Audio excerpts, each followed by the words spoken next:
it got to the point where I didn't care what was going on out there. I just wanted to watch pro wrestling.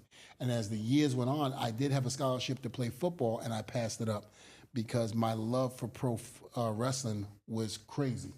And I only liked the physical aspect of playing football. I didn't really like it to go forward and play college or even possibly the NFL. Right. Didn't think about that, but I wanted to go to WWE.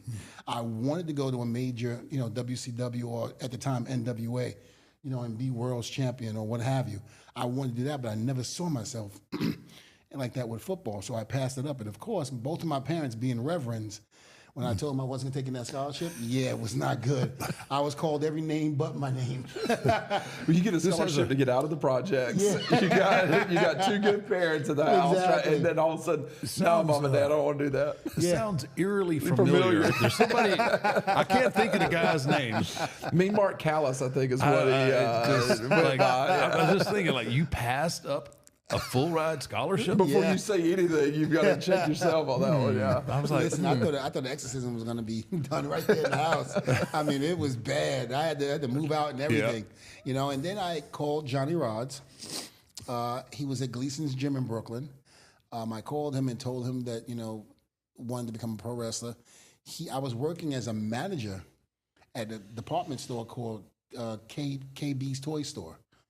KB's I remember that. Yeah. And it was opposite, of course, of Toys R Us. That was their competitor.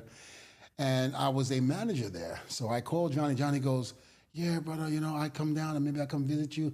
You come help Johnny out, I get Christmas stuff for the kiddos, You give me big discount. Sounds like a wrestler.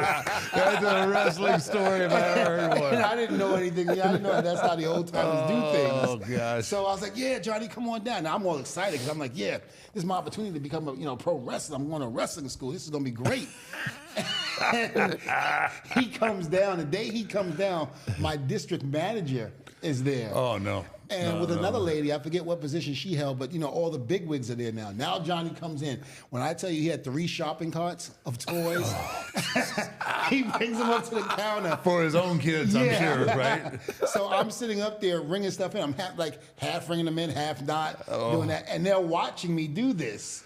The district manager, all of them watching me do this. So by the time the bill comes, the manager sees that in the back. He sees that, he starts rushing up to the front because now he wants to see what the bill is. Right. Because he knows that I know Johnny, and he knows that possibly something's not right. So when he saw the bill, it was it should have been almost $1,500, almost $2,000. I think it came to $500. He went, whoa.